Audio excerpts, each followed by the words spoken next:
Walang takot na pagpapahayag. Balitang balanse at tapat ang hatid sa inyo. DZAL 846 kHz sumasi papawid mula rito sa lungsod ng Ilagan. Ito ang Butaka Patrol! Butaka Patrol! Bumabanderang mga balita. Tapat na pagbabalita. Kampi ng sambayanan. Dito lang sa Butaka Patrol! Ang ating oras, 3 minutong makalipas ang 1:00 ng hapon. Magandang hapon, lambak na Cagayan! Ngayon ay Huwebes na 17 ng Nobyembre. Kami, ang inyong tagapaghatid balita, ito, si Alfonso Añez. At ito naman si Jomel Balao. Dito lang sa Butaka Patrol! At para sa ulo ng mga tampok at pinag-uusapang mga balita. City Division Schools Press Conference o CDSPC sinimulan na. Duterte bumisita sa bansang China. Paglitaw ng Supermoon na saksihan ng buong mundo. At Miss Imelda Schweigart bumitaw na bilang Miss Earth Philippines. Ang lahat ng iyan sa pagbabalik na Butaka Patrol!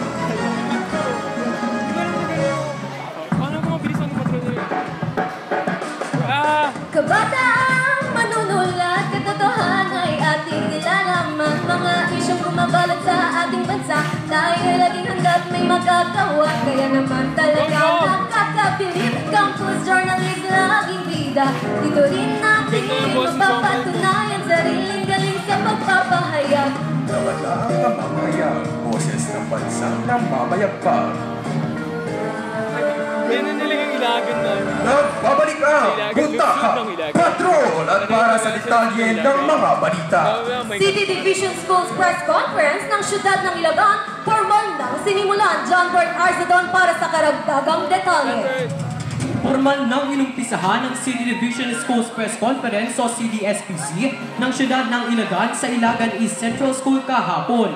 Ayon kay Assistant Secretary Division Superintendent Cherry Ramos, layunin ang patimpalak na ito na maturuan ang mga kabataan na ipahayag ang katotohanan patungkol sa napapanahong issue sa buong bansa. Samantala, sinimulan naman na kahapon ang paligsahan sa pagsulat ng balita, sports, features, science, copy reading at collaborative desktop publishing.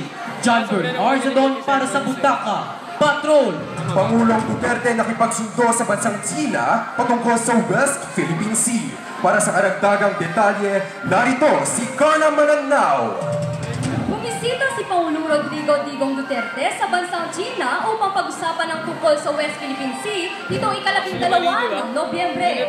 Ayon kay Duterte, hindi na mag-alanganin ng mga Pilipino na maglayag sa nasabing lugar sapagkat maayos ng relasyon ng Pilipinas sa kanilang bansa. Samantala, aasahan namang dadaluhan ni Pangulong Duterte ang bansang Peru para sa nalalapit na 2016 Asia-Pacific Economic Cooperation o APEC Summit. Carla Malanao para sa Butaka Patrol! Supermoon lumitaw na naman makalipas ang mahabang panahon. Kaiser Galindon magbabalita. Nasaksihan ng buong mundo ang paglitaw ng Supermoon nitong Lunes taktong 7:21 ng gabi na inabangan ng matagal na panahon.